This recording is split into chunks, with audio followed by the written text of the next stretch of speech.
Hello, welcome everyone. This panel is called Dharma, Humanity, Nature, and Right Relationship in Hindu and Buddhist World. The presider is Anne Hennessy, and that's not me. Okay? In case you didn't know, she had, being a mother, she had to be with her children. So anyway, I'm taking her role. And then I also taken the role of Ramdas Lam, who was the first presenter. Okay? So we are here. We have 5 of us that are presenting today, and I'm supposed to start, I guess, so I'm going to start. All right, and then at the end we will open it up for questions. Okay? So do we have somebody doing time? I'm doing time. Okay. Laura, oh, yes. Or right there, wherever. Yes. Like what's Thank you. Okay, so today I'm going to talk about Tulsidas and Dharma Traditions. I'm going to talk about a Hindu concept of one of the ways of addressing the issues of sustainability and the environment. Okay?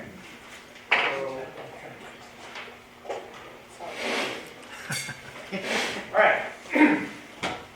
It seems as though nearly every day there is news about some form of environmental disaster or degradation occurring in the world. Pollution of our water, air, earth has become seemingly unstoppable, and add to that light and sound pollution that are making it increasingly difficult to experience the beauty of the stars in the night, or the silence of nature. Consequently, environmental health and sustainability have become a central focus of concern individual groups all over the world. One of the reasons why we're here today. Scientists, environmentalists, and others are constantly seeking to innovate ways to counter the degradation that is occurring. However, rather than simply focusing on scientific or technological methods of addressing these issues, one of the ways we can do is consider traditional approaches of understanding the relationship with the earth. And I think that's really the issue, is how we understand the relationship with the earth and nature as well, for how we view Mother Nature. And that's important. I think it's a little important for us to think about it on that level. How we view Mother Nature is a great deal of influence on how we treat her, and also how she responds to us. Okay? So traditionally, there's been a deep and abiding concern for nature in the Hindu tradition. This is what we're talking about. And even though it's at a pretty low point, considering the current situation of the Ganga, it's really the most obvious example. Highly polluted. In order for Hindus to have the ability to offer solutions for the planet to turn away from its present course of environmental destruction, we first must kind of turn back to traditional respect for Mother Earth and all her inhabitants. One of the ways to do that is to focus and draw inspiration from those texts we have. Are you sharing something we don't see? Is there something supposed to be on the screen? No, Oh, I see. another presentation. Sorry. Okay. Right. Okay. Ramdas, could you speak up just a little bit? It's a little difficult in the back. Okay, I will. Thank you. So one of the ways to focus is to draw inspiration from texts in which such respect for nature are prevalent. And a good place to begin is Goswami Tulsidas's Ramcharitamanas, which is actually the most popular scripture in North India today and in the Hindu diaspora. Right? Although the primary goal of Tulsidas was to promote devotion to the divine in the form of Sita and Rama, he also sought to have its readers and listeners, and it's important because these were chanted texts, right? These texts that were discussed more than read. And so readers and listeners to see the world and nature as manifestations or reflections of divinity. Thus my talk today is going to be about him, about his text, and about what he tells us about that relationship to nature, to its inhabitants, most importantly to each other. Okay? So more than any other history, in the history of humanity, the Ram Katha is the wrong story. Is that better? Yes, thank you. Has been a platform for individual expression. Of the hundreds of tellings, each one is a vehicle for its authors to express his or her own views and beliefs. This has been the case since Valmiki used what was likely an oral tradition that probably predated him by a long time. All subsequent editions of the story have been in this way. So what we look at Valmiki, it appears that for him, Ram was a human. Okay? The human who sought to uphold Dharma and express it in his life.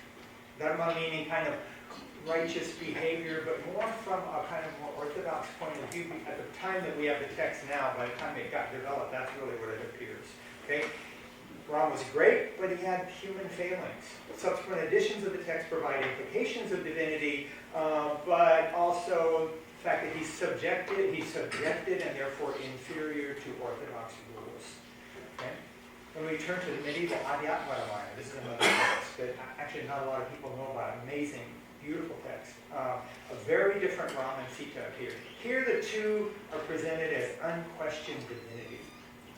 In addition, all of creation is an expression of divinity, is divinity, and is the direct emanation of the feminine divine. Why? Because it's Sita and she's Abhishek. Okay? So Ram is described as supreme Brahman, ungendered, eternal, untouched, and perfect. While Sita, his wife in the incarnated reality, is also supreme divinity similar to him, although with her own functions. Early in the text, she relates her functions to Hanuman. She says, know me as the primeval prakriti, nature, the material and instrumental cause of creation, sustentation, and dissolution of the universe. In the mere presence of Ram, the supreme Brahman, I, his prakriti, his power, his adishakti, create the universe unwary. This is Swami Vipassana's translation. In this way, Sita and Ram are equated respectively with Prakriti and Purusha in Sankhya philosophy, but also Maya and Brahman in Advaita Vedanta.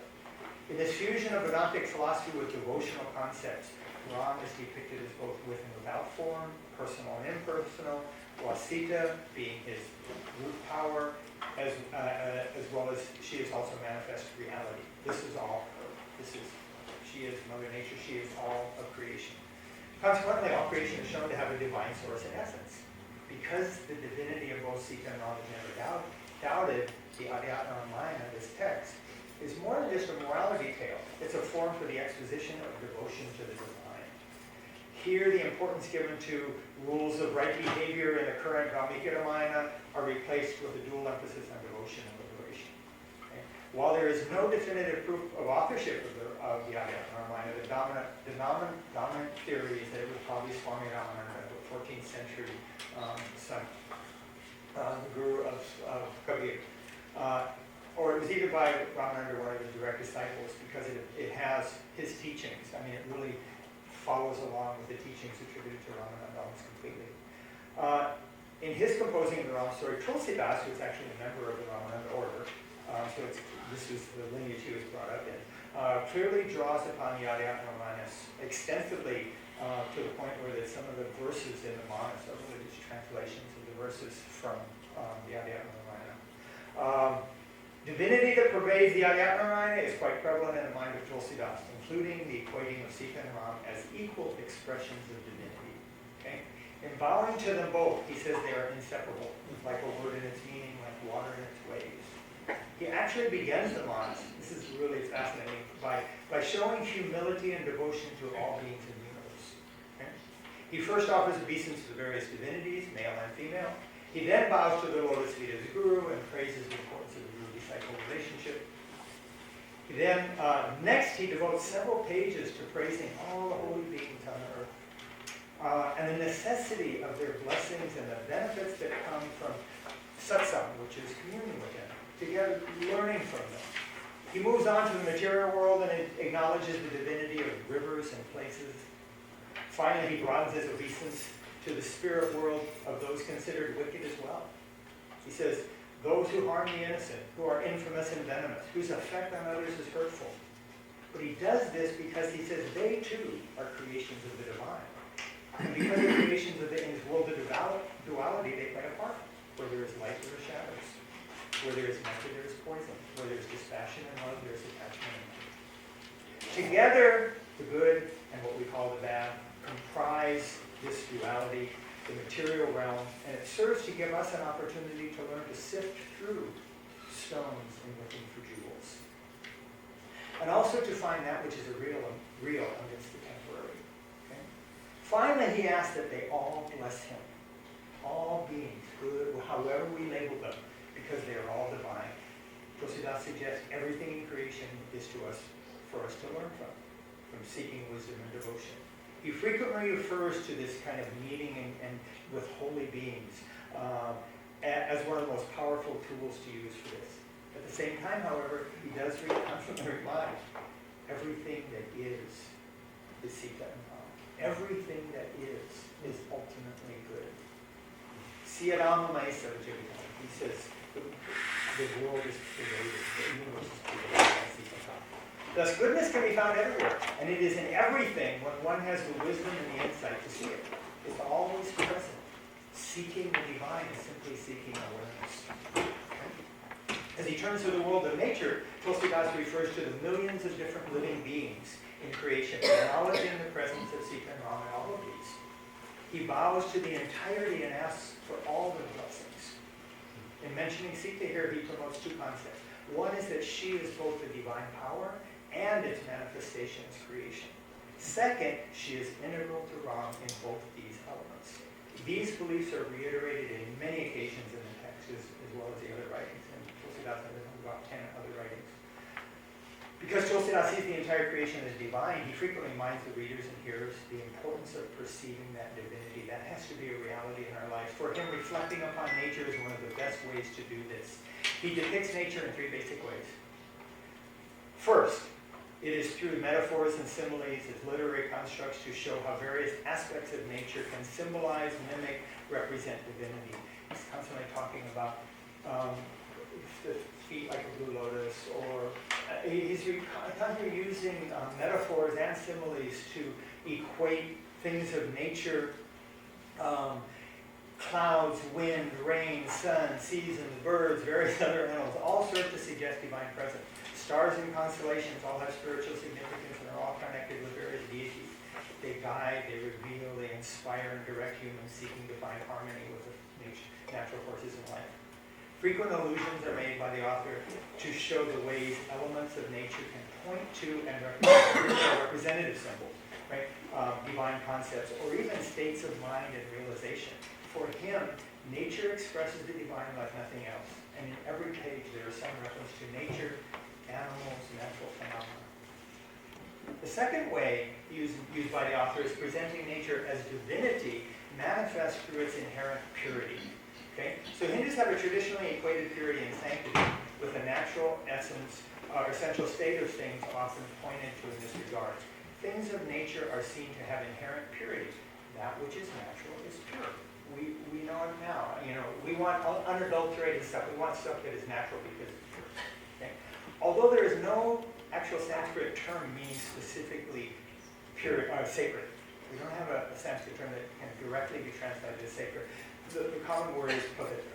And pavitra actually means pure, which includes most connotations. So when we use pavitra, we can get most connotations of the word sacred.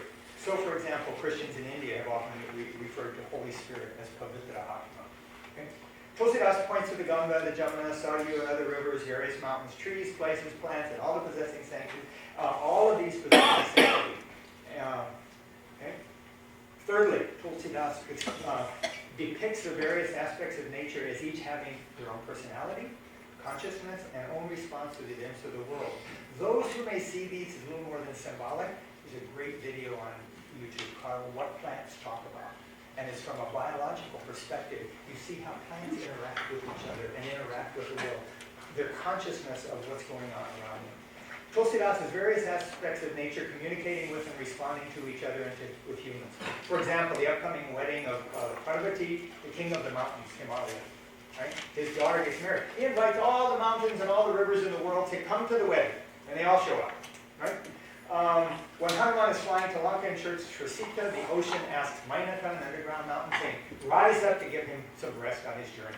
So this idea that things of nature are real, things of nature have consciousness, things of nature have personalities, they interact with us. When the world is good, nature is happy. When the world is bad because of the way we treat her, because of our wars and our strife, nature is sad. Right? All sorts of celestial beings, natural forces, take powers of human forms to interact with us on Earth. When Ram is finally crowned king toward the end of the tale, everything is good. The natural animosity between animals and flowers and trees bloom year-round. Nature reacts to our goodness to each other. Okay? Tulsidas reveals in reality the only thing that separates humans from the divine is our own ignorance, our own blindness, and our illusions. Importantly, Tulsidas writes that where sanctity exists, nature reflects it, and where nature is treated with respect and kindness, beauty and harmony become manifest. Okay? So I'll try to end this up now. Therefore, if we conceptualize nature as being manifest divinity, then it will become sacred to us. And when it becomes sacred to us, we'll treat it with respect and as a source of blessings and goodness. And it will be that. More importantly, if we turn in the direction of seeing creation as inhabitants, as reflections or representations of the divine, then this can hopefully lead us to see nature and the other things in nature, the animals in nature, and you and I, each other. And we're going to hopefully begin to start treating each other in the same way. To create a world of sustainable peace, we have to consider what Tulsidas is suggesting. Right? It is easy to see goodness in our teachers and our families and friends and our loved ones. But if we want sustainable peace on a broader level, we have to consider the same thing for those we don't know. How about the people we don't know? Ultimately, if we want a sustainable world and a culture that promotes it, we need to move in the direction Tulsidas suggests. And that is in the opposite direction where our current social political environment is taking us. How easy it is in present-day society for people who think of themselves as open-minded and accepting to label those with whom they disagree as being stupid, dangerous, or evil. How many of us do that? Immediately with somebody we disagree with. How quickly do we want to silence them? Some even want to annihilate them. What will it take for us to be able to see divinity in the other, whose social values are at odds with our own? How about seeing divinity in the other who have political values that are at odds with ours? Unless we seek to move in that direction, we can never be truly sustainable.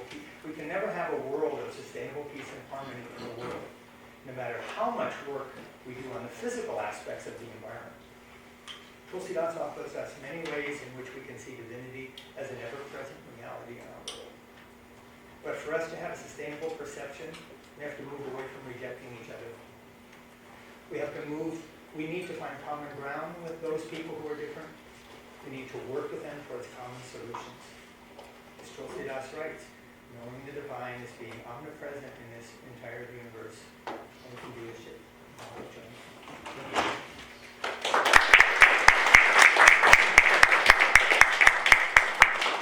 Okay, so now I'm Anne again. And our next speaker is Thomas Calabrese from GT.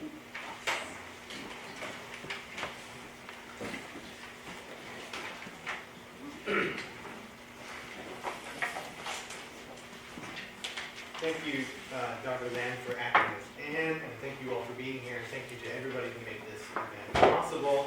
Again, my name is Thomas Calabrese. I'm a doctoral student here at the Graduate Theological Union. It's really great to be speaking with you all today.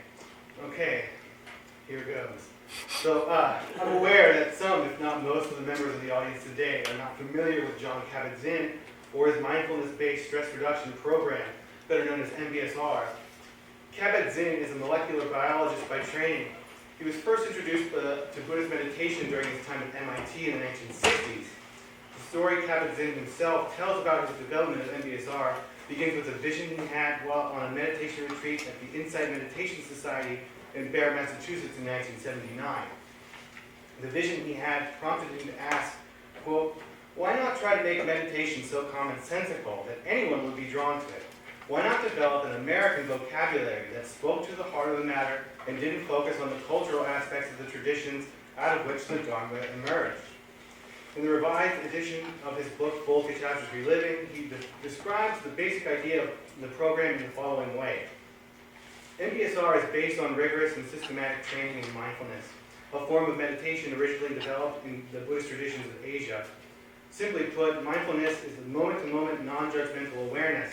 It is cultivated by purposefully paying attention to things we ordinarily never give a moment's thought to. It is a systematic approach to developing new kinds of agency, control, and wisdom in our lives, based on an inner capacity for paying attention and on the awareness, insight, and compassion that naturally arise from paying attention in specific ways. The original structure of the program is a 10-week course of 2-hour meetings, wherein the participants are instructed in the basics of mindfulness meditation. Students are given homework on the 6 days that they're not in meditation class, such as focusing on pleasant or unpleasant events, learning to become present with feelings and sensations that arise with those events. In-class discussions of experiences of mindfulness, personal interviews, and meditation with the meditation teacher, and an 8-hour retreat in week 6 are also included. As Jeff Wilson notes in his book, Mindful America, the MBSR program, in many of its facets, draws from various Buddhist traditions, particularly Japanese Zen, Burmese Theravada, and Tibetan Tantra. Kabat-Zinn's original program has inspired other forms of mindfulness-based practice, such as mindfulness-based cognitive therapy and mindfulness-based relapse prevention, which are two of just many that have proliferated. These programs and numerous others like them have been utilized in secular spaces, both public and private, such as the corporate world, schools, the military, clinics, and hospitals. They've become immensely popular not only in these spaces, but also in religious spaces as well. That the Buddhist roots of mindfulness meditation have been so obscured or mystified, as Wilson puts it, the practice has become available for appropriation by other traditions, which they clothe in their own terminology, or no terminology at all. Sometimes mindfulness is referred to as a spiritual technology, right? Very vague, appropriate, able to appropriate by anybody. Studies on the medical benefits of mindfulness and meditation have proliferated massively, creating cottage industries within various fields of research. There are smartphone apps for guided mindfulness meditation, even for mindful dating. There are volumes of books published on the application of mindfulness to all manner of things, from eating to sex to work to environmental activism. So you can be mindful while you are out protesting. Also, consider that I'm here speaking about mindfulness solely, separate from considerations of Buddhist visions of a sustainable society. Now I want to move to a consideration of what is sustainability. Sustainability is a rather novel term, only 30 or so years old on a conservative estimation. The most quoted definition of this term concerns development and comes from a 1987 United Nations report entitled Our Common Future, which states that, quote, sustainable development is development that meets the needs of the present without compromising the ability of future generations to meet their own needs. However, the very existence of this conference, with its premise that, quote, sustainable nature needs sustainable societies, alludes to the fact that sustainability is no mere development program. Further, the impetus for sustainable nature, and hence a sustainable society, is located not solely in the urgent reports of climate scientists, but also arises from the sense of alienation endemic to post-industrial society. Promoters of mindfulness meditation and mindfulness-based practices, as Wilson notes, call this sense of alienation disconnection. Americans in particular are disconnected from not only from others, but from their environment world, but from themselves as well. They're purely disconnected. They were talking about how we're in our heads, too focused on the past or the present, right? Running around, too busy to be in the present, right? We are mindlessly caught up in the dizzying pace of modern life. This is a matter of supreme importance for promoters of mindfulness, since its ramifications affect the collective fate of humanity. We only need to observe what Kabat-Zinn states in the opening of his book, Coming to Our Senses. This is a bit of a long quote, so bear with me. I don't know about you, but it feels like we are at a critical juncture of life on this planet. It could go any number of ways. It seems that the world is on fire, and so are our hearts, inflamed with fear and uncertainty, lacking all conviction, and often filled with passionate but unwise intensity. How we manage to see ourselves and the world at this juncture will make a huge difference in the way things unfold. What emerges for us as individuals and as a society in future moments will be shaped in large measure by whether we and how we make use of our innate and incomparable capacity for awareness in this moment. It will be shaped by what we choose to do to heal our underlying distress, dissatisfaction, and outright disease of our lives and times, even as we nourish all that is good and beautiful and healthy in ourselves. The challenge is coming to our senses both individually and as a species. That is the quote. Though for Kabat-Zinn, mindfulness meditation is a form of medicine, he equates the medici or meditatio and medicine, the roots in Latin there. His message is not that of a medical doctor. This is to say, his message, while using no distinctly religious terminology, says something which is not categorically secular, not free of value. In this passage, Kabat-Zinn offers us not only a diagnosis of the disease of the present, but a cure for it as well, in the form of an anthropology of the birthright.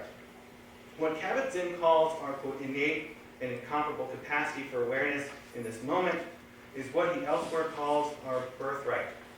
Wilson notes that this is a phrase that Kabat-Zinn favors. Our capacities for awareness, goodness, and wisdom, according to Kabat-Zinn, quote, are always available to us. It is in our nature as a species to learn and grow and heal, to move toward greater wisdom in our ways and of seeing in our actions, and toward greater compassion toward ourselves and others. Mindfulness is the final common pathway of what makes us human, our capacity for awareness and for self-knowing. Our birthright capacities are those by which we can, according to Kabat-Zinn, change our individual and collective fate. Further, as the passage I quoted indicates, the present state of unsustainability and disease for Kabat-Zinn is, in the idiom of Hürrem, Patmos, where the danger and the saving power alike grow. It is in this critical moment, when the world is aflame figuratively and literally, that we are most primed to access the innate mindfulness that is our birthright as humans. It is perhaps this kind of language that Kate Pickard, in her article on the mindfulness revolution in the February 2014 issue of Time magazine, referred to as smart marketing, which avoids overtly spiritual language. This language, along with the scientific studies which win over skeptics, according to Pickard, serve to make mindfulness meditation more than just the next self-help fad. I take Pickard to be right about this. What's more, I think her comments need to be juxtaposed with the Pew Research Center studies, which indicate that religious identity is declining steadily among 21st century Americans. I enjoin my audience to wonder with me. In creating a vision of sustainable society while avoiding overtly spiritual language, has Kabat-Zinn's NBSR phenomenon made religious identity unsustainable? Will such an identity, under the aegis of sustainability, go the way of aerosol cans and plastic bags? Will it be something everyone held to unthinkingly, but is now seen as a needlessly wasteful, a relic of a less peaceful way of engagement with the world? Will it be recycled into something very different? I think what Marx says of humanity in the opening of the 18th Brumaire of Louis Bonaparte, that we shape our own history but not in the way we please, may apply to the NBSR phenomenon as well. That is to say, John Kabat-Zinn's NBSR is shaping history, but maybe not in the way he ever thought that it would, not in the way that he pleases. Thank you very much.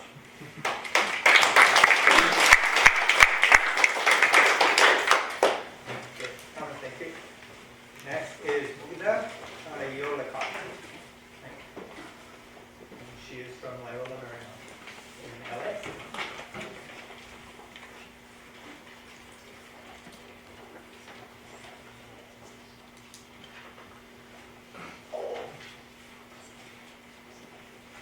Namaskar.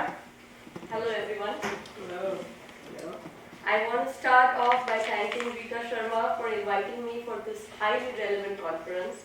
I have enjoyed and learned every second from morning. This is very rare at conferences. I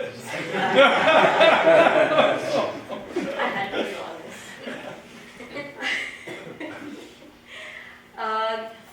I am an anthropologist by training, and today I'm going to talk about worship of trees in Maharashtra, western part of India. In 2011 and 12, I went to India to do my field work for my doctoral dissertation on ritual reading of the Guru Charitra, the central scripture of the Dattatreya Sampradaya. I went to Pune, Kolhapur, Narsopachivadi, Audumbar, Gandapur, Bhaktapur in Nepal, and some other places to study ritual practices in Dattatreya Sampradaya. And for those of you who don't know Dattatreya, this is the three-headed god in Hinduism, where you have Shiva, Brahma and Vishnu, all three depicted as together. Well, the depiction started after 15th century, but we don't need to go into iconography right at this moment.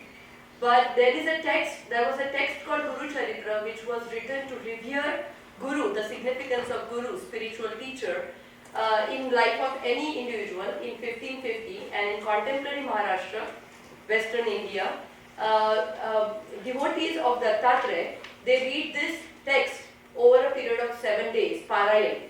So my study involved understanding how do these people, devotees of Dattatreya, how they connect with the text and what they do with the text. And in this text you have a couple of stories about Audumbar, cluster fig tree.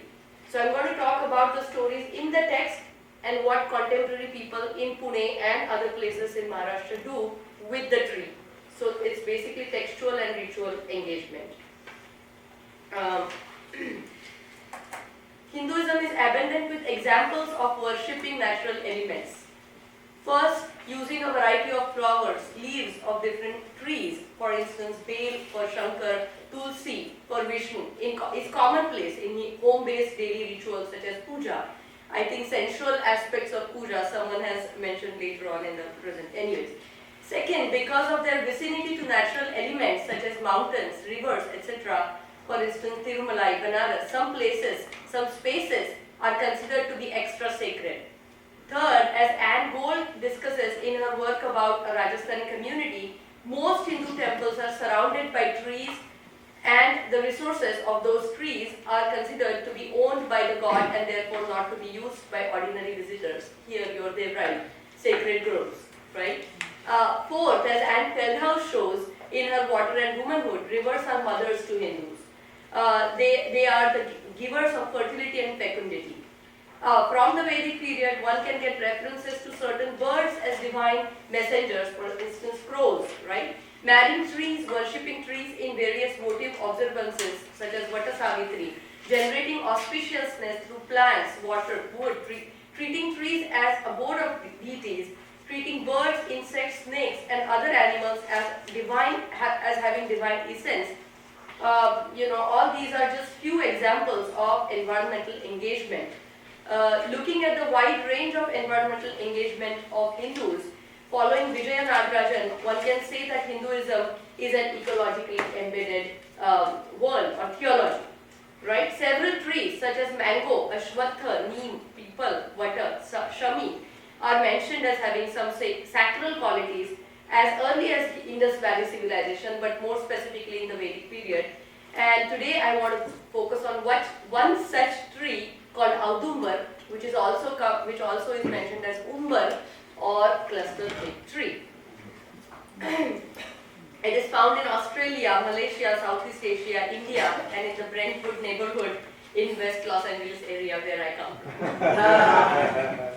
In Hindu tradition, sacral references to this tree can be found as early as in the Vedic period. For instance, in Atharva Veda, Udumbara is mentioned as a tree that brings prosperity and wins over enemies.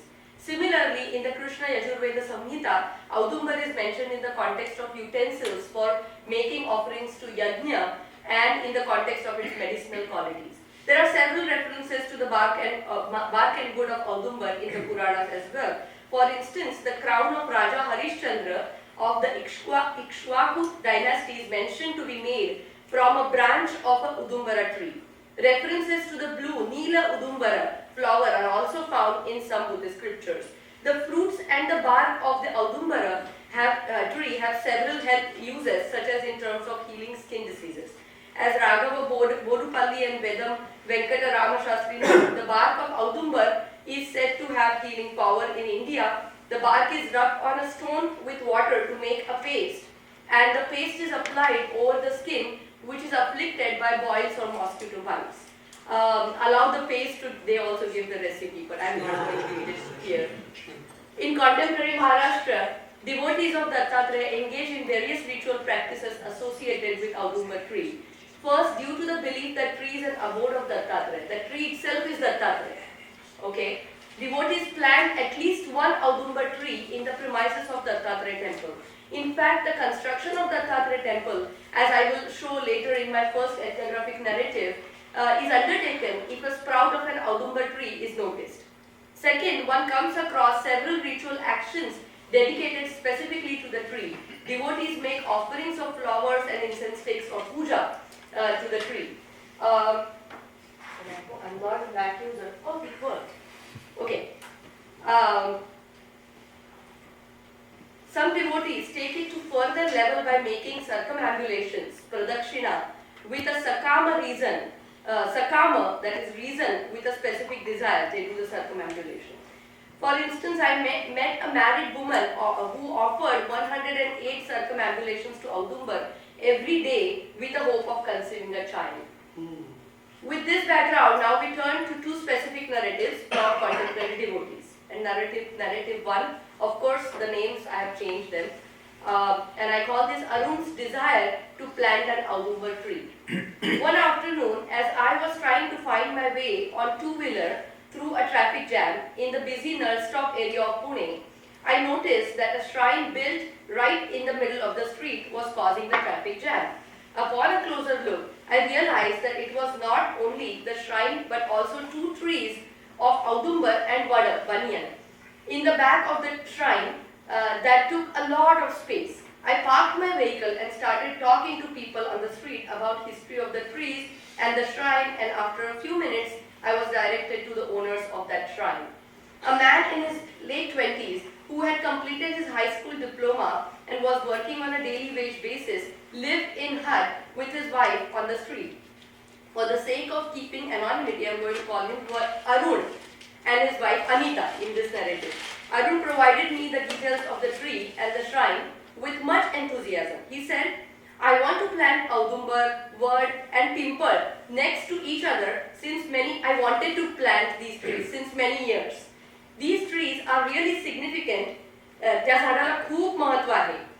This is Marathi, okay? I'm keeping the translation in places. I had a desire to build a small shrine around the trees.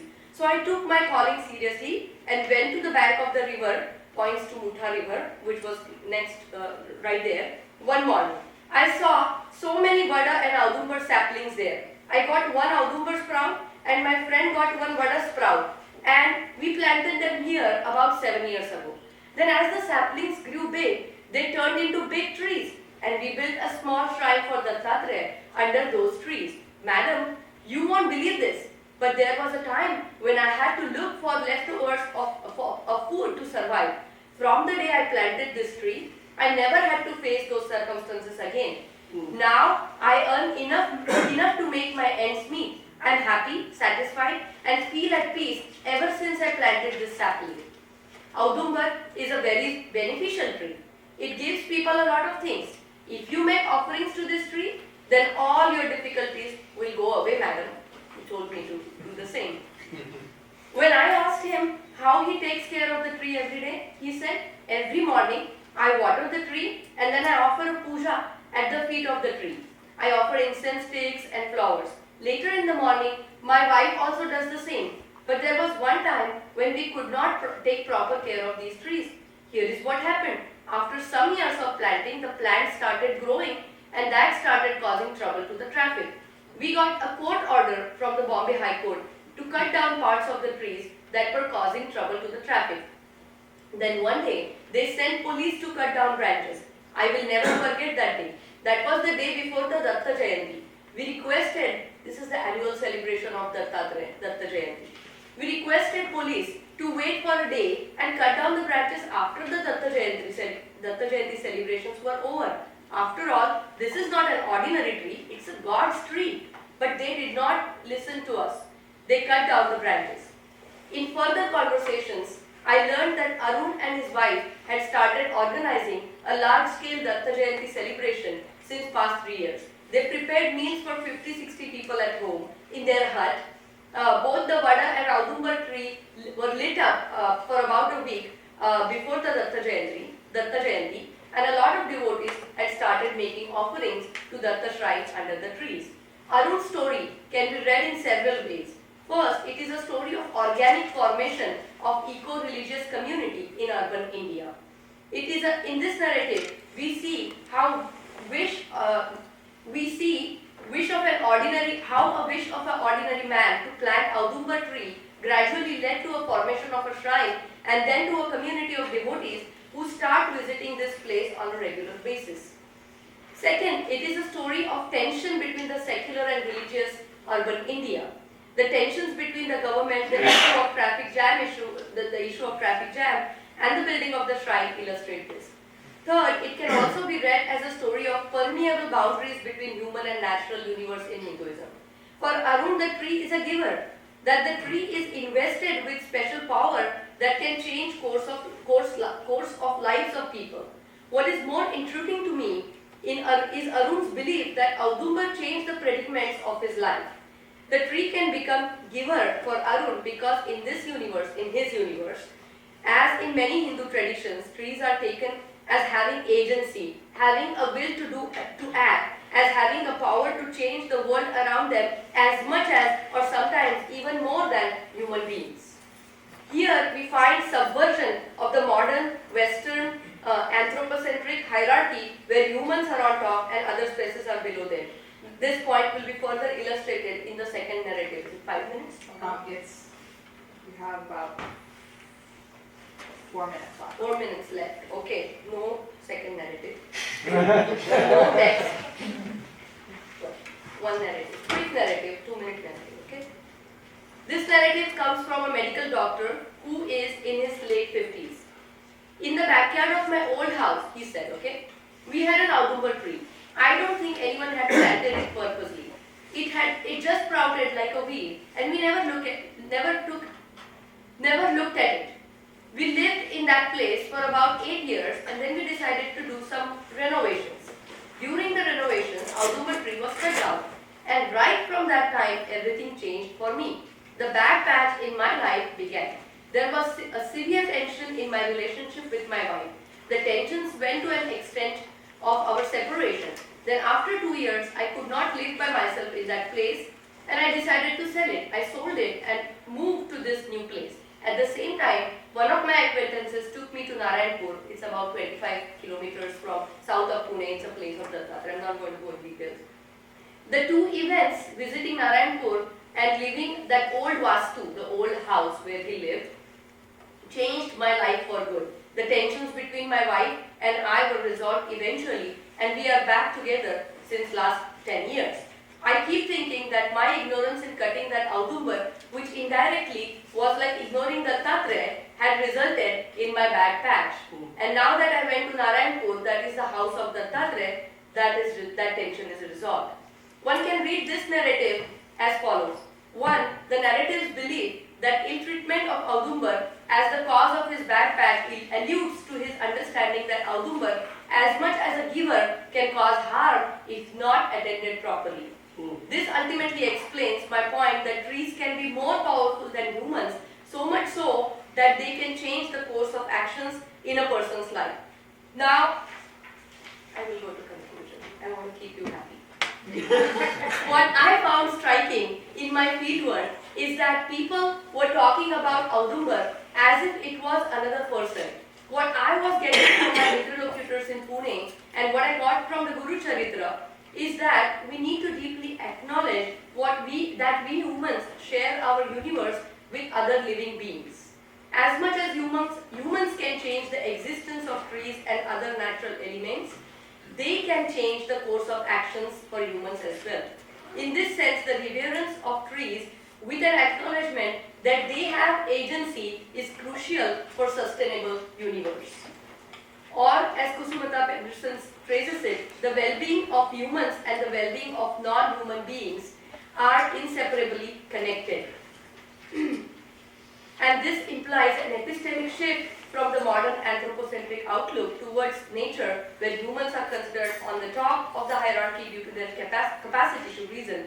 In the Hindu world, I think what we can draw from it is that the boundaries between the human and the natural world are essentially permeable, and they are practiced in myriad such local instances, and that's something to learn from. Thank you very much.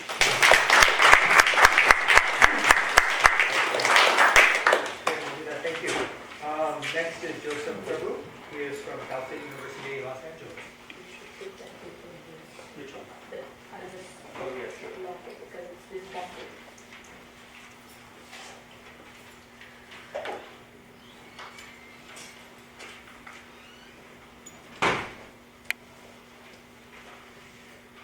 Well, let me begin with thanks to Rita and Purushotama and Pravina and the many other organizers of this conference.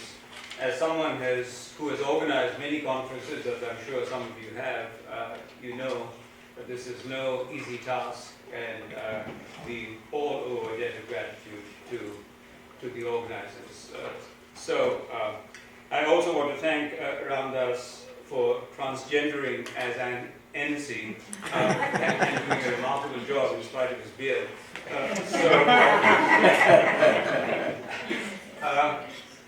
I am going to talk about Buddhist economics, and in that sense, staying faithful to the theme of this panel.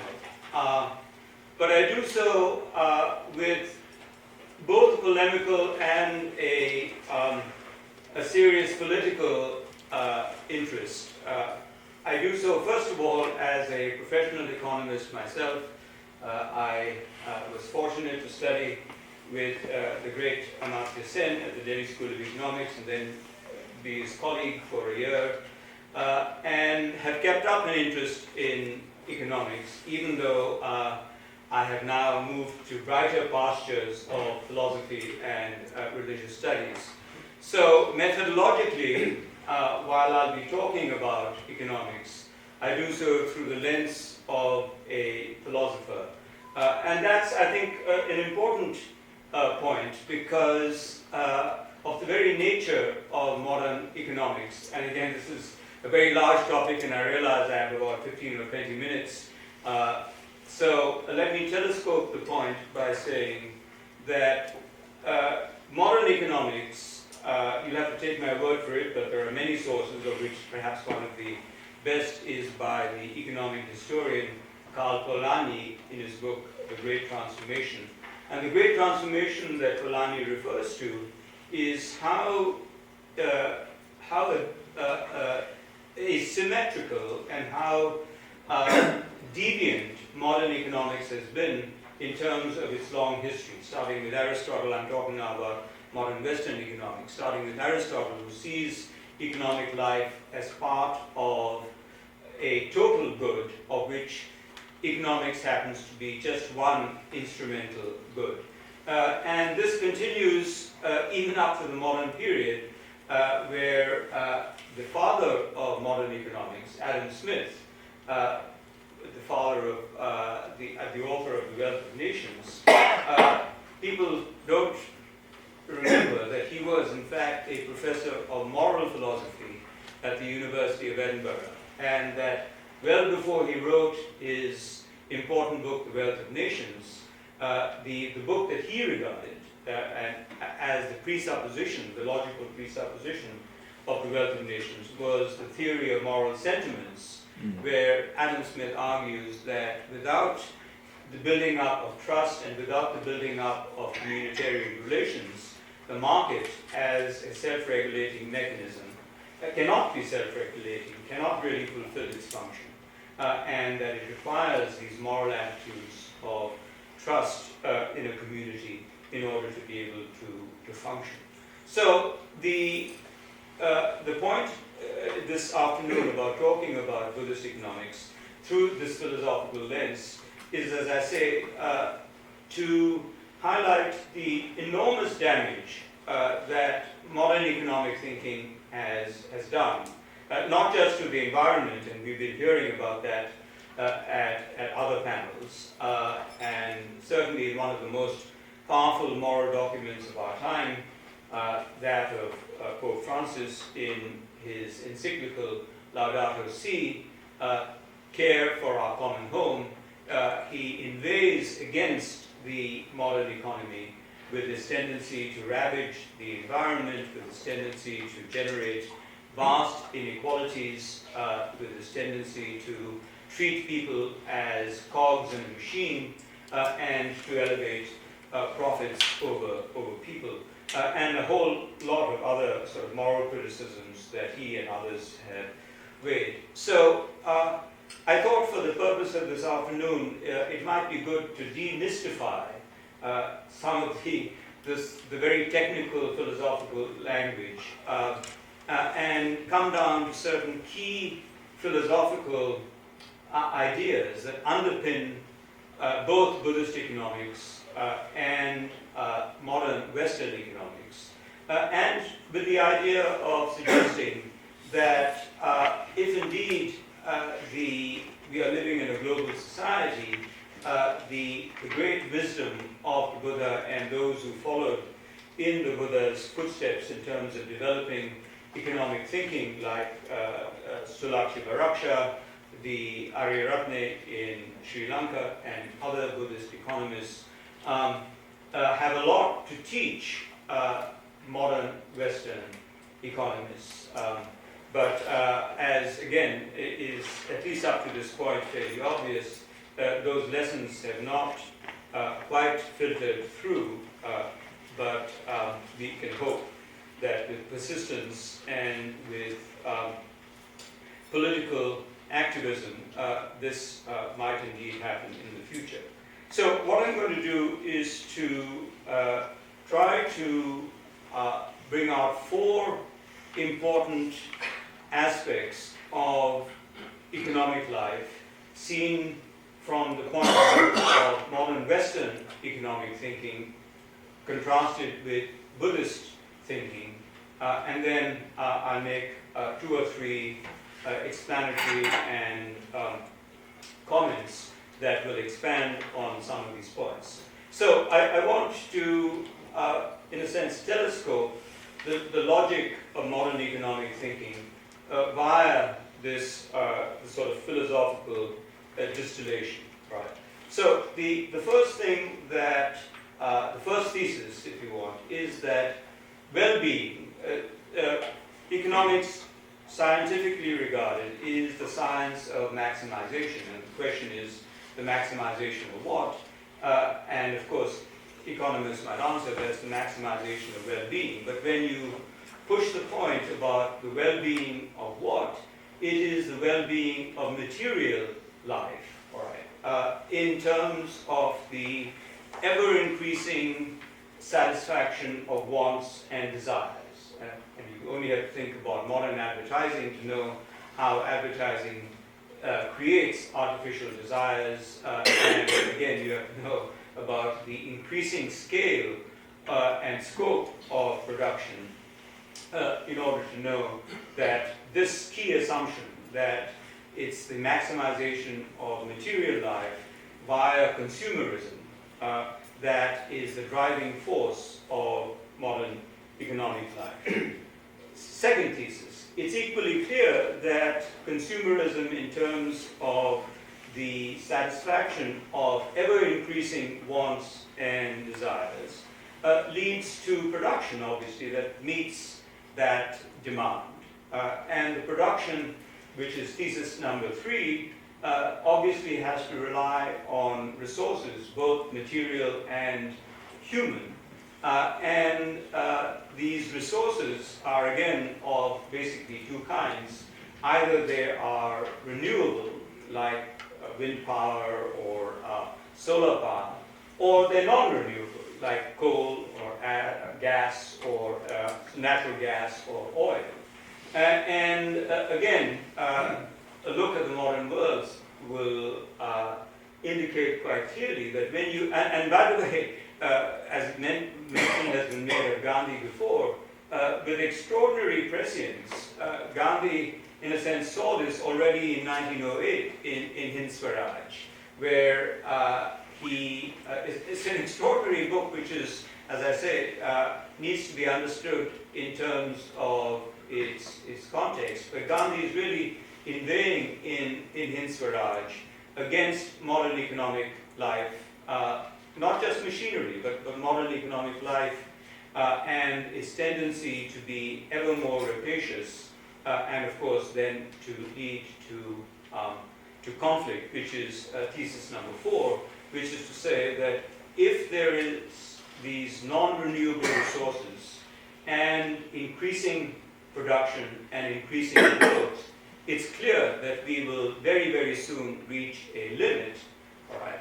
And the limit provides, and one of the most influential groups of social scientist already in 1970 was talking about the limits to growth. And the point is that this is a system that quite clearly leads to conflict and war. It leads to personal conflict because the stress and the strain required to sustain this ever-increasing materialistic lifestyle is, as we know, quite considerable, and it leads as well to international conflict. So, very quickly by way of contrast, so going over the four theses, well-being in the Buddhist system is not really seen in materialistic terms. It's seen in terms of right relationships to oneself, to one's community, to the earth, and to the cosmos. Thesis number 2, if right relationships is what is being maximized under Buddhist economics, then of course it follows that one has to, the thrust of economic life is to develop the environment and the spaces within which these right relationships can prosper, whether it is education, the building of healthy communities, spaces, social and natural, where people can meet and interact, and so on. Thesis number 3, that instead of the feverish increasing production of the modern Western system that is geared to meeting this consumer demand, you have, on the other hand, the conservation in the Buddhist system, the conservation of non-renewable resources, and the development of renewable resources like wind power and solar power. And finally, thesis number 4, it's clear that if that is the thrust of the Buddhist economic system, then the sources of conflict, both personal and political and international, are to that extent reduced. Now, this is by no means to say that Buddhist societies are free of conflict. We know that in Myanmar and Sri Lanka and so on. But I would venture to suggest that the causes are not primarily economic. There are other causes of conflict in these Buddhist countries, but they're not primarily economic. Whereas, of course, if we take an institution like the Iraq War that the United States engaged in, someone quipped that if it was broccoli that was being grown in Iraq rather than oil, it is doubtful that the United States would have been quite so eager to go into war in order to get more broccoli. So so I think it's fairly obvious that this is, and I'll certainly be willing to expand on it during Q&A time, but 2 or 3 vignettes that I think sort of highlight this point. The first, I've already mentioned that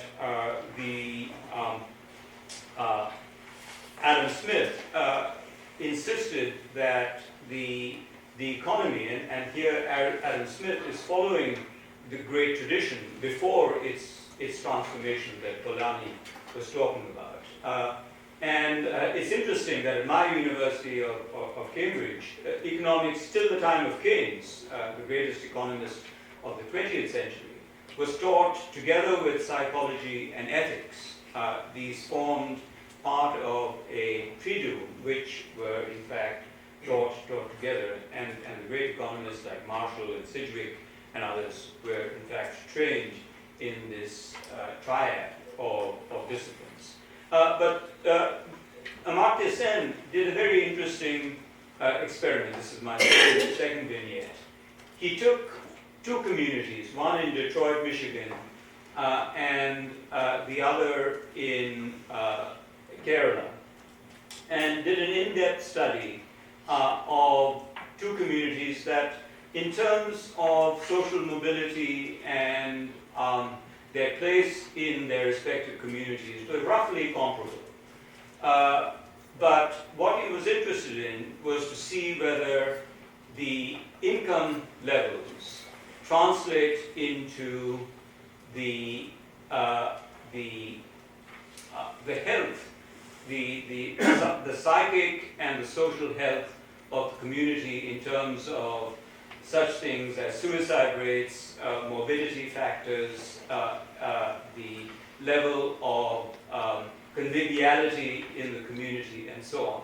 And the finding of Sen, which is now quite famous, is that while the community in Detroit was 10 times, in money terms and in income terms, was 10 times richer than the community in Kerala, the level of happiness, the level of, as measured by the sort of geniality of people, the absence of suicide, the general level of the willingness to help in an emergency, and so on, was considerably larger, right? And Sen, who's been at the forefront of the way in which economic growth is measured, right? Where such things, this is again a technical issue, which he and many other economists have been engaged in, as to how we measure the economic well-being, even in the self-described terms of modern Western economics, where such things as pollution, destruction of a factory, and the rebuilding of a factory count, believe it or not, as productive work, whereas women's work at home, the care of many informal caretakers, and so on, simply doesn't count within the sort of modern economic system. So that there are many kinds of extremely sustaining work that simply don't figure in the calculation of the gross domestic product. Which is why the Kingdom of Bhutan said a far more important measure of a country's well-being was gross domestic happiness rather than gross domestic product. And there is now, I'm happy to say, a small but nonetheless growing field of economics which is geared towards this change of vision of which Bhutan at least was part of. I'm not sure if it pioneered it, but certainly it was part of, which looks at right relationships in the Buddhist sense rather than the sole criterion of money and income and the strange measurement of domestic product that is present. So I hope these vignettes have illustrated the point, and as I said, when we get to discussion, I'll be happy to illustrate more and perhaps expand on some of these points that I'm quite aware, for the purposes of discussion, have been really telescoped, but I hope the point has been made. Thank you.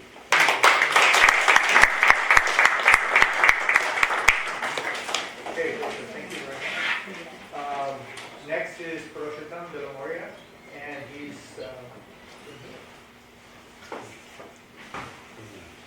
Okay, so everybody's been thanking the organizers, but I'm going to take this opportunity to thank you all for making this conference possible, and all the presenters who are also.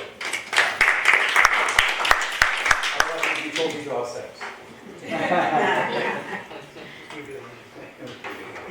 On our cell phones. So the title of my paper is Virtue Ethics and Animal Nonviolence, Foregrounding the Indic Sustainable Ecology. Foregrounding Indic Sustainable Ecology. Now, what have virtues to do with sustainability and ecology? In recent years, virtue ethics has made something of a comeback in mainstream Western moral philosophy, though this model of ethics never receded to the background in Eastern moral philosophical theologies. But the full ramifications of virtue ethics in the realm of ecological thinking, and particularly for the trajectory of heralding sustainable societies, have not been fully explored. There are many virtues for undertaking these explorations, bit of a pun here. The paper will begin with an outline of virtue ethics in the broadest terms it's understood in the West, because people don't actually understand virtue ethics. They think this has just something to do with virtue, but it's a little more complicated than that. It's a model, it's a framework for ethical thinking. And then I look at the Eastern context, focus will be Indian, but I also look for the relevance of virtues and virtue ethics in the contours of environmental ethics. Is sustainability helped by virtue ethics? That's really the question. The second part of the paper will focus on certain exemplary virtues prescribed in traditional ethical systems that seek to establish a closer and homologous relationship between human beings and the cosmos and nature. These at once help prudentialize certain practices that through habitual adherence, more as internalized cyclical disposition than externally issued command-based imperatives towards fellow creatures and ecosystems alike, and these, as it were, other stakes of sustainability. We turn to Hindu ethics and then to Buddhist Sila, which Shila, I think in Pali Sila, which are forms of precepts, but I would say that they're also virtues. They also exemplify virtues, and Jain precepts, vows, that underscore a number of virtues for both ascetic and lay communities. In main, ahimsa, non-injury, non-harm, non-violence, non-possessiveness, non-avarice, truthfulness, austerity, penance, humility, contentment, candor, self-restraint, and renunciation. And these are some of the virtues that I think we saw in the previous, one of the previous presentation, are also adopted by Gandhi because he is influenced by these traditions. It may appear on the face of it, at least from a radically secular perspective, that these virtues don't bear any track really with ecology of sustainability. I want to argue in the larger paper, which I'm going to give only a summary of it, to argue and demonstrate precisely that they do. Now, purely on the theoretical side, there have been two major ethical frameworks alongside or after Aristotle's work that have dominated moral philosophy in the West, namely utilitarianism, associated with the names of Jeremy Bentham and James Stuart Mill, and John Stuart Mill, his son. And the second one, deontological ethics, associated with Immanuel Kant, the 18th century German philosopher, who we heard in the previous panel. Utilitarianism is one form of a broader ethical theory called consequentialism, according to which a moral worth of an action or principle is judged by the consequences it gives rise to. Positive consequences count towards it, negative ones count adversely. The appeal of consequentialism in areas of applied ethics, such as bioethics, is well marked. And this was one of the major gifts of the Enlightenment. But consequentialism no longer persuades certain political pundits, certain administrators also. So the winding down of the EPA, for example, could be seen as a rejection of an attack on consequentialism, because it basically says consequentialist ethics doesn't work. You don't have to worry about consequences at all. There are no consequences. There are no adverse consequences. That's just a way of saying consequentialist ethics is now over. So what do? We need another ethics to persuade these people that, no, there is something not entirely right with what's going on. So utilitarian ethics is another proposal, which has been around for a long time. It proposes, since human beings universally favor pleasure over pain, morality is best when it seeks to maximize pleasure for the greatest number of its citizens. And in formulate terms, principle of greatest good for the greatest number. But of course, what happens is people on the margins fall out. It's the greatest good for the greatest number, but what about the minor numbers, the numbers that don't fit the greater number? And that's been one of the shortcomings of utilitarianism. And also, how does one go about measuring and balancing pleasure or happiness and pain or suffering of its challenge? But most utilitarians have been content to extend the theory in practical dealings and life on a calculus based variously on interest, desired goals, preferences, or choice of goods deemed necessary for sustaining an individual or a social group. There are, of course, many different forms of utilitarianism today, some more sophisticated and extensive in terms of expanding spheres of moral concern than the classical versions that I've just outlined. For instance, negative utilitarianism, so-called, has the explicit aim of seeking to minimize pain and suffering among sentient creatures for the greater good. So there's a greater good rather than the greatest good for the greatest number. It may not place animals and plants above human beings or even ahead of the future generation of one community, but it will attempt to strike a balance between undue pain and suffering brought upon by human intervention. For example, with caged and battery farmed animals, otherwise serving merely selfish human consumption drives. Vegetarianism might be one consequence of such an ethical stance, and this has been a popular move in recent times. So, as I said in the previous panel, what made vegetarianism more popular in the West is a kind of negative utilitarianism led by animal liberationists and so forth, who have nothing to do with Eastern traditions whatsoever. In fact, they bypass it altogether. However, within the Enlightenment paradigm itself, there were clashes and conflicts between different views on ethics. For instance, the more psychologically attuned theory of moral sentiments formulated by David Hume and Adam Smith, that Joseph mentioned, clashed with the calculated ethics of utilitarianism. Kant had already dealt a severe blow by developing a moral system that insisted that morality of an action is to be judged on how well one carries out the duty incumbent upon one, which is very attractive, but it is out of conformity to the law rather than any disposition of property inside one, so duty for duty's sake. This is called deontological ethics. Kant finds the validity of moral precepts in an external impersonal source called the law, and in reason's ability to universalize the rational agent that would yield categorical imperative.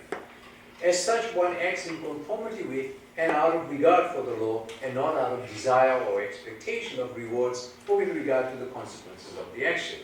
Now, Judge Gorsuch, just been appointed to the Supreme Court, takes this line very seriously in his reasoning in court judgments. But of course, law for him means specifically the US Constitution and case laws. Kant's deontological ethics remains in its numerous incarnations in utilitarianism. Now, both these paradigms have come under heavy attack from more liberal moral thinkers, including Amartya Sen, of course, and particularly from virtue ethics pioneered by Alastair MacIntyre and Philippa Foot, who have revived with Nussbaum the Aristotelian Thomistic virtue ethics. Why are we in the East sitting silent when we have a huge resource, when we have a bigger tradition, longer tradition of virtue ethics? And so that's one of the things one of our projects that I'm involved in. So shifting the focus cross-culturally, at one time it was Kant deontological ethics that was held up as the beacon of Eastern perspective on ethics, for which the Bhagavad Gita was promoted as the best counterpart, first by German idealists and later by Indian thinkers such as Sri Aurobindo, Tilak, Gandhiji, and Radhakrishnan. But Gandhi overall was more attuned to virtue ethics, as one of the presentations by Veena Howard showed in the previous presentation. But we talk about virtue rather than virtue ethics. I mean, Gandhiji talked about virtues rather than developing a robust model of virtue ethics, which is what we need. More importantly, under the impact of ecological, feminist, and communitarian critiques, the erstwhile Western ethical models are giving way to the emphasis on passions, virtues, and on various aspects of human excellence. And I think this is another resource that we could combine with and develop something. And we'll just keep now, Dharma's virtue. Contemporary ecological searching for an ethical language that articulates the essential interconnectedness and interdependence between humanity and nature, and not just with rules, has much to learn from the paradigmatic concept of Dharma. And so this brings us to considering virtue ethics as a desirable and eco-sensitive alternative. Dharma embodies the traditional pursuit of moral values and constitutes a distinctively essential aspect of Indian ethical culture. My goodness.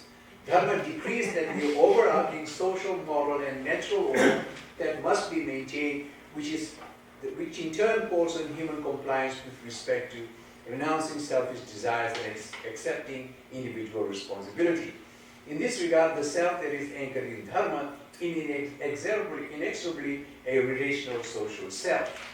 Among the ancient Hindu texts, the Taittiriya Upanishad impresses a number of virtues to be observed by placing special emphasis on liberty, right dealing, non-injury to life, truthfulness, and a list of related duties such as speaking the truth, I'll skip the Sanskrit here, living righteously, and not disrupting the line of progeny, in other words, taking care of the future generation as well. but also taking care of one's own welfare and the well-being of all. And also treating strangers and guests as gods. Atithi Devo Bhava. Atithi Devo Bhava is a very, very common saying that we all know about.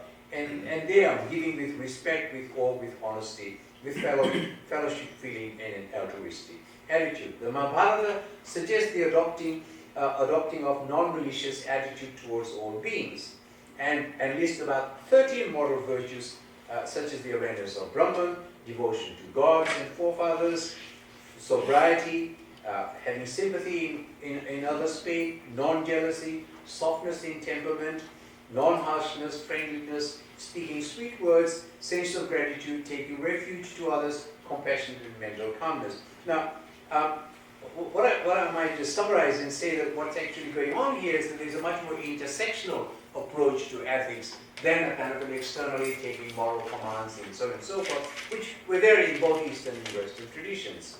And so aside from the Hindu tradition, it is important to mention the Yoga Shamana traditions as well, which were the main font from which much of Buddhist and Jain moral thought also arose. And if I may just summarize something almost like a manifesto that comes out of Buddhist virtue ethics, this would be the following, which is articulated by a colleague of mine, Padma Sri Distilpe in Australia. 1. The flourishing of human and non-human life on earth has intrinsic value. The value of non-human life forms is independent of the usefulness this may have for narrow human purposes. In other words, utilitarianism should be out here.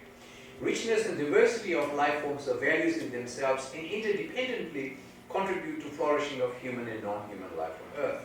Humans have no right to reduce this richness and diversity except to satisfy vital needs, not all needs and not all wants. Present human interference in the non-human world is excessive and the situation is rapidly worsening. The flourishing of human life and cultures is comparable with substantial decrease of the human population. The flourishing of non-human life requires such a decrease, because as human life increases, other lives are decreasing. Significant change in life conditions for the better requires change in policies. These affect basic economic, technological, and dialogical structures. Now, I think most people know that the Buddhists and the Jains had a list of about sort of 5 precepts that were pretty common: non-injury, non-stealing, non-avarice, non-possession, and renunciation. And the Jain starting point is a decisively non-anthropocentric worldview, and this is something that so in the age of Anthropocene, I think it's important to mention that the worldview may need to change as well. We may need to become less anthropocentric and see ourselves more as part of a larger cosmos, larger nature, than we controlling that part of the nature. As creatures, we're situated somewhere in the margins, like a drop. And in Jain view, there is no controlling God. Even omniscience is not a sole right of one supreme monotheistic being, but a capacity that can be attained by any soul. Now, in the list of virtues that Buddhism proposes, the one that heads right on top is ahimsa, and that, of course, is an ahimsa that's not just the non-violence, non-injury, not just towards oneself, of course that too, but also towards other beings and other creatures, and mainly animals. So these are the, since I'm talking about non-violence in the second part of the paper, ahimsa requires of one the cultivation of the following capacities, and which expects responsibility towards rather than controlling or exploitation of non-human and human communities alike. Captivity and cruelty to fellow beings, animals, birds, hitting heavily, dominance in killing, causing suffering to others, torturing others by destroying their organs or parts of the body, exploitation, overburdening other creatures, neglecting to nurture fellow beings and animals, and so forth. So it's only now that it's coming out that it's mostly people from animal rights, animal liberation, who are mostly utilitarians, but of the negative utilitarian kind, trying to reduce the pain and suffering, are pointing out the ill effects of caged animals, of feedlot feeding, using antibiotics and so on animals, which are impacting on nature, but also human beings. And I think Ramdas had raised, I think Graham's wife had raised the issue that it's the breeding of animals, particularly cow, is causing the largest amount of methane gas and so forth, which is causing the impact on the environment, clearing out the ozone layer. And I think Australia was mentioned. Australia is one of the countries that exports meat, livestock, actually live animals to Indonesia, to the Middle East, and so forth. So it's amazing the amount of animals that they raise. And New Zealand has 70 million sheep, but only 3 million people on its continent. So that's the kind of, and it's not that it's for the flourishing of the animals. It's not. It's for the use of the animals than anything else. We perhaps don't need 70 million sheep. So one of the and then there are 12 other vows. It's very interesting. The Jain system is sort of developed into sub-vows as well, which the monks will need to hold compulsorily. In other words, there's no compromise at all. They just have to live by that, which is why monks have a broom and cover their mouth and so forth. The householders can get away with a little bit of it because it's not possible to live exactly as the monks do without some destructive impact on the environment and so on. But it's a limited area of activity rather than an extensive. And the limited use of consumables and non-consumable items, avoidance of purposeless sins, in other words, doing things purposelessly or overdoing things as well. The last four are called disciplinary vows. They are intended to encourage the person in the performance of their religious duties. Religious duties because they also help cultivate virtues in one. They reflect the purity of one's heart. They govern one's internal life or express inner life that is marked by charity. They are preparatory to the discipline of an ascetic's life. And then there's, of course, those practices that are contemplative. And these are in all traditions, not just Jain, of course, it's in Hindu and the Buddhist as well. But since I'm covering the Jain here, I'll mention them. Meditation, certain kinds of activities that are geared towards livelihood, which in the Hindu tradition would be called the Purusharthas. But again, there are sort of limits based on that. It's not just for going without any limits. Charity, and charity I think is important because now people in Western ethics they talk about altruism. There's a lot of talk about some people like Peter Singer would write about how we can reduce poverty if the West, if the rich people, the rich class, whether the West or in the East, would give more to the poor, to raise. It's just really a vow of charity. That's where it comes from. Of course, it was there in Aristotle also.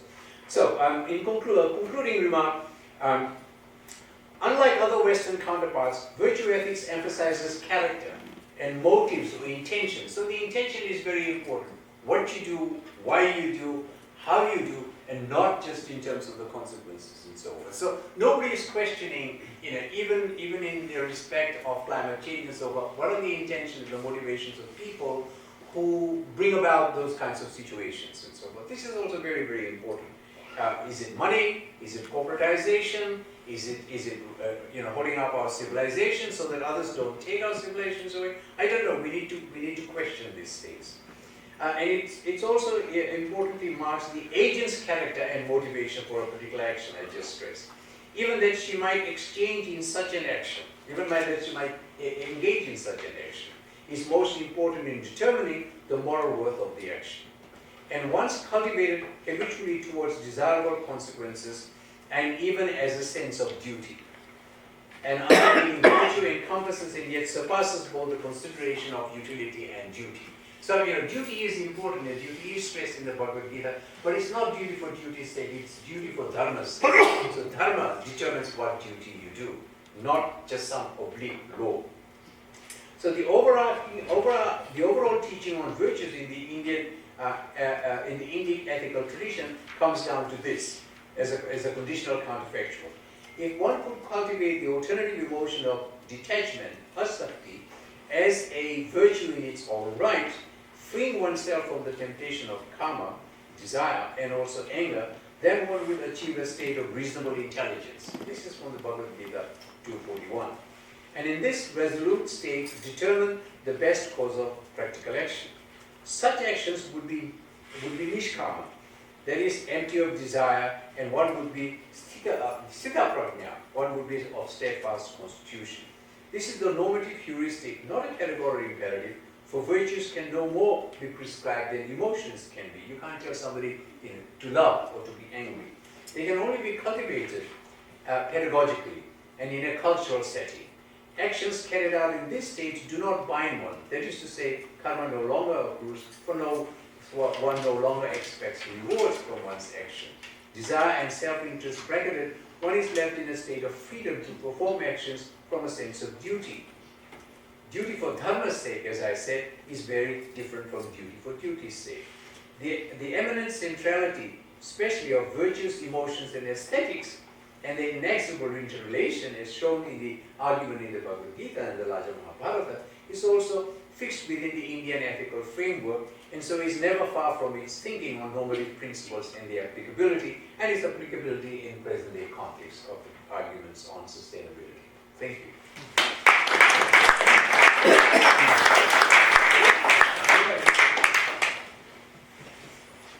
Okay, thank you everyone. Great. Let's open it up for questions. Yes, ma'am. Okay, so to our Hindu scholars here. So in addition to ahimsa, which is certainly the fundamental basis of right living, let us say, from our Eastern traditions, we have satyagraha. And satya, truth, is supposed to be the coming age. And I'm now looking to, some of these things are self-evident. Don't hurt people and they won't hurt you in general. Or just, certain things are very logical and very basic. And I'm sensing, like Amartya Sen's, the wisdom, the inherent wisdom of these philosophies, or Gandhi or Jainism. But then there is the ancient teachings that, like the Buddha gave talks for how, and I'll be a little bit brief here, for medicines that would be necessary in our time because the problems would be X, Y, and Z, and he sort of described cancer and other things like that. So according to the real depth of the tradition, we're at the end of Kali Yuga, and the problems that we're looking at in the world is this incredible anti-truth, this demise of satya, truth, which is supposedly spoken about at the end of Kali Yuga. You get no problem with truth, but the next age is the age of truth, or the Satya Yuga.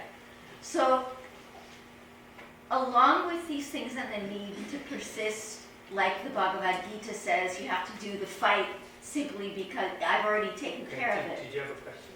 Yeah. What are the triggers to where we actually enter Satya Yuga and get out of this incredible war against truth? Sure, and I will leave it there, but let me just I'll make one comment and then open it up to this. What my teacher said is that we all live in Satya Yuga or Kali Yuga, depending upon what we're doing each day. We could go through all of those in a single day. Right now, for many of us, we're in Satya Yuga. We are around wonderful, wise people, and we're talking about things that are meaningful. That's awesome. That's really awesome. We have to incorporate that into our lives, or some of us live where the whole world is, right? So I don't know about the broader level, but I think on an individual level, that's a lot under our control. Well, I don't know how to answer your question, Kala.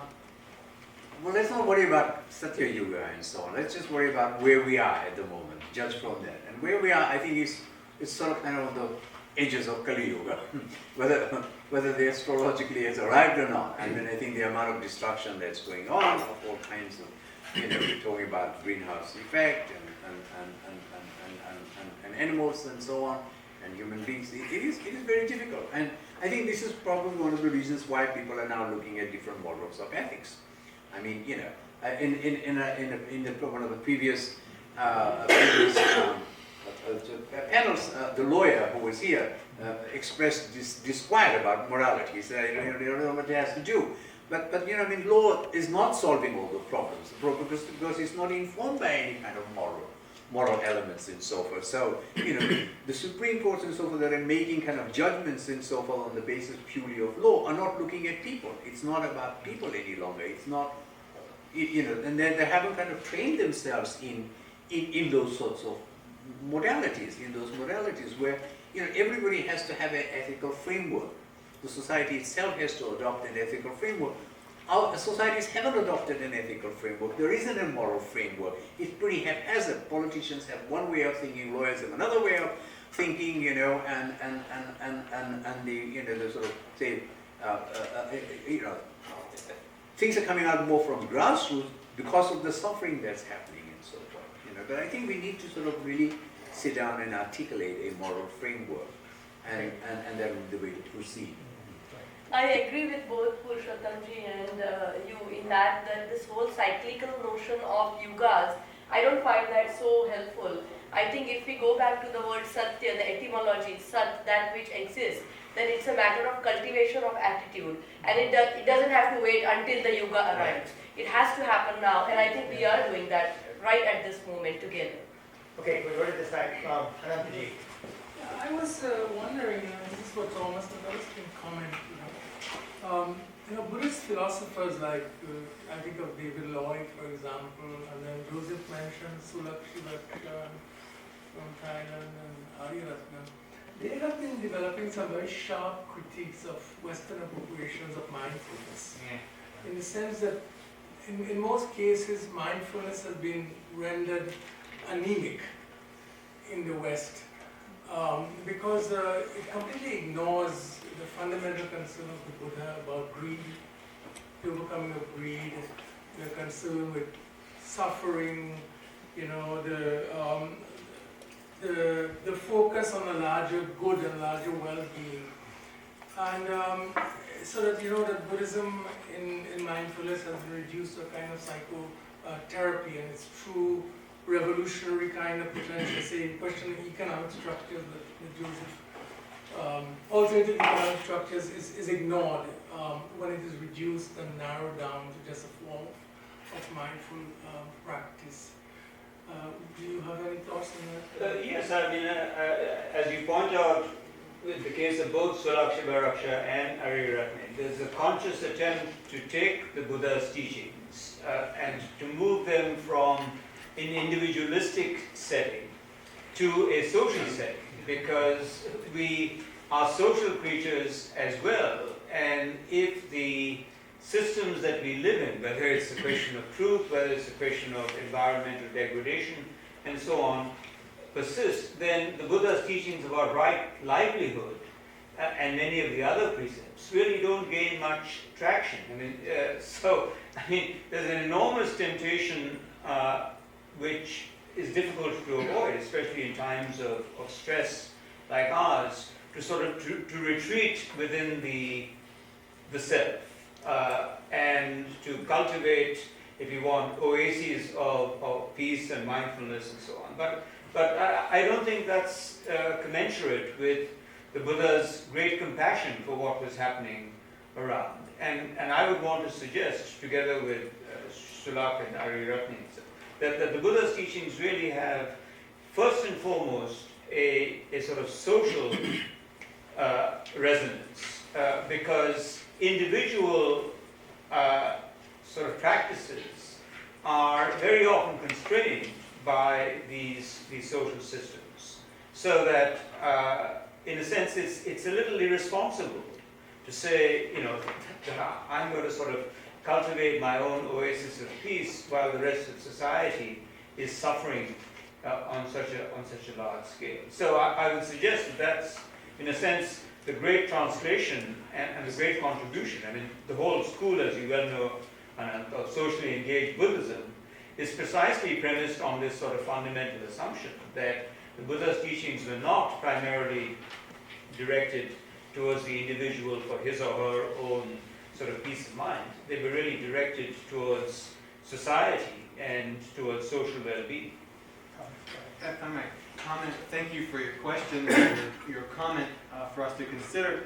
What you talk about, and especially the work of Loy and Purser in their article in Huffington Post called Beyond Mindfulness, which I believe is what you're referencing here, I don't really like their approach. I actually don't think that they quite get it right when it comes to understanding what the NBSR phenomenon really is. My problem with it is that they presume that to secularize mindfulness or to deracinate it, as it's sometimes said, is to leave it without any context. But actually the whole thrust of my research is to argue to the contrary, that rather than leaving mindfulness deracinated, as it were, or simply without any values, there's a whole new set of values that are being introduced very subtly and tacitly, right? Sometimes they are the values, yes, of global capitalism, blah, blah, blah. However, I think if we look to the written works of John Kabat-Zinn and other promoters of mindfulness meditation, I think we find a very different picture. One that draws not from Buddhist sources, but from Western sources, right? I mentioned Holderlin as a kind of, Slavoj Žižek uses this term, the Holderlin paradigm, to talk about the way that we understand our modern predicament. I know we're short on time here, actually, we've gone over. But just to say a little bit there, I think that we can find that same sort of paradigm, that same sort of view of the contemporary situation in this work. So I don't really think that it's quite so secularized in the way that Loy and Purser want to make it out to be. Although their critiques are very valid. And thank you again for your concern. Okay, let's get, yeah, go ahead, sir. Yeah, one practical thing we can do in this conference, probably it is easy, not that difficult I think, to pass resolution and propose the rich people of this country or other places also. Like in Switzerland, if you want to expand your house or one room more or one bathroom or toilet more, it has got strict regulations. Now see, Trump Tower or Bill Gates, if they have such a large houses, they have 12 rooms or 15 rooms, 15 toilets. If you are 3 people, how many toilets you need? Why we don't tell them, and we make the resolution from this meeting that request, we make awareness about it, that I have a house here, also I have one in Nairobi, one I have in Mumbai, another I might have in Maldives. Why I need so many like that? If I have money, so I can use in much better way. If we sensitize, Warren Buffett has got the small house, while others have very large houses and multiple houses. So I don't know, you people are more Well, the only way you can change that is if we were to pass laws. That's one way to change it, or change consciousness, right? And that's, I think, what many of us would like to see happen, is we need to start instilling into our educational system an idea that greed is not one of the virtues. Right? and if one rich or few rich people can give the example like that. See, Bill Gates is there in India, yesterday he was, and he was praising about Prime Minister's new toilet constructions in India, and Yeah, he's and supporting look at that. Ambani's house in Mumbai. Yeah, that, see. Yeah. So so many people everywhere in the whole world, Everywhere, yeah. and they are using so many resources. Yeah, okay. Ramdas, my question is for you. Does Tulsidas refer to the world as God's Leela? Does he use the word Leela? No, he does, yeah, he does. And he refers to it as Leela, but that's not his focus. He does mention it from time to time. It does, and he reminds, and so that's what he's reminding people, like when Ram is missing Sita, and he has this wonderful discourse with Lakshman telling him about comparing nature to spirituality, and he says, but without Sita and lots. And Tulsidas says, here's the sustenance of the universe, here's the creation of the universe playing a Leela. So it's there, but it's minimal. Yeah. Okay. Go ahead. So this is for Ramdas and Mukta. Thank you both for your wonderful papers. My question is basically, what do you see as the relationship between the text or ideas that both of you have spelled out and environmental awareness or action on the ground? Clearly there's no necessary correlation, but is there some kind of a correlation that you can point to? And Ramdas specifically, you mentioned the Ganga at the beginning of your paper, and the Ganga flows through a part of India where the Ramcharitmanas is very, very popular. Yeah. And Mukta, in your case, Haberman in his book People Trees talks about how the reverence for individual trees doesn't necessarily lead to consciousness of deforestation, for example. So where's the relationship in your research, in your minds, where's the relationship between text and environmental awareness? Not from Guru Charitra, but if you know the Bari, does anyone know about Bari? This pilgrimage of 500,000 people who go to Pandharpur, one of the cities in Maharashtra, every year, twice a year, but the big one is in Ashad. And what's happening in last 5 years is that there are a lot of, and it's organized, this whole pilgrimage is organized by groups. So a lot of these groups are now giving out saplings as prasad. So that is one way of, I think, bringing the textual, not in context of Guru Charitra particularly, but otherwise I see these textual traditions translating in practice of, how you, but the point is, you plant those trees, but what happens later? Do you take care of them? This is another issue then, but I'm sure it will get to that point. One of the things that's happening in ashrams, and I spent much of last year during my sabbatical, mostly in ashrams, Ramanandi ashrams. And one of the things that they're trying to do is they're really putting out a concerted effort to try to get people to get back into using Ayurvedic medicine, which means using less chemical medicine, start using cow dung, start using cow urine. So in other words, returning to natural things as sources of benefit for us, but also of appreciation. A lot of discussion about the importance of not polluting any rivers, whether it's Saryu, Yamuna, etc. And so there's a lot of sadhus that are going around talking to people about the necessity of returning to a life in which nature is appreciated, is appreciated and respected rather than abused. But, sir. I will comment on Mukta's. She brought something that I've been thinking of for a long time. The intelligent life of plants. And there is a study which is Amazon, they did one person. In Amazon, there is no light coming in the trees. So what this clever tree does, it makes, there's a rodent living down to the tree, or the bottom of the fruit, and it creates a fruit.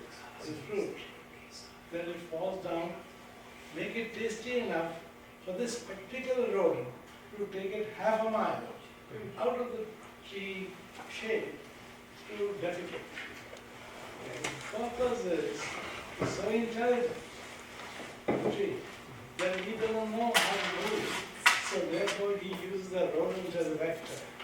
Take it to tree, his life, to propagate. So I'm just thinking that since the trees were, cells were started way back, 4.5 billion years ago. It's evolution. Therefore they are more intelligent than we think they are. Well, this is this video that I mentioned, What Plants Talk About. They deal with those kinds of issues. I mean, one of the things that's mentioned in there is this one plant that, obviously a mother, she has seeds, she gives seedlings, she has her young. And plants send out roots to compete with the other plants. So I've got my roots, and he's got his roots, and we're going to compete. But where her offspring are. She won't send out plant roots in that direction so that she won't compete with her own offspring. You know, and how a matter of days sometimes plants will change their flowering because of the particular bugs that are there eating them in order to counteract that. So you see this idea of consciousness of some form. And I ask my students, where is that consciousness? Where is it? Where in a plant is consciousness? Where is it that tells a plant, I need nitrogen, I need zinc, I need these kinds of things? There's a consciousness there. And of course, with the Hindu tradition is that the consciousness is Mother Earth. And that it's Mother Earth that's directing this. Okay, any other questions? All right, thank you all very much. To the Pacific School of Religion, which is our president will lead us there. You go downstairs, and it's the you just almost cross the road and walk right across, isn't it? The PSR. Across the road of the Holbrook building. It's the Holbrook building. That's the cathedral, right? That's the church. Yeah. Oh, you're going to the church? Yes, it's I the think that's where the dance is. Says the dance. Chapel. That's where the dance is. Okay, it's on Right, right and in the after that, corner. everyone's invited for dinner to the Eastern Hall, right? Easton Hall, Easton which Hall. when you come out of the library, it's directly across the street and up steps. But to get to the chapel, you're going to go down to the corner and directly across to the kind of yellowish building on the corner there, that Pacific School building. And the first building there on the map. We'll just all is the walk chapel. together. There you go. Oh, yes. Great deal. Thank you very much. Yes, I was at the chapel, and last time I was there.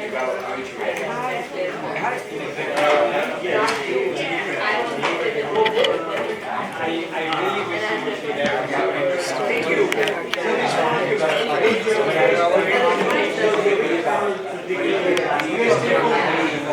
I haven't stopped it yet. I'm trying. Broadcast in progress. Hit the red button. I did. Oh, I guess maybe I didn't wait long. Okay, yes. Thank you. Okay. So. Sometimes it doesn't want to move over.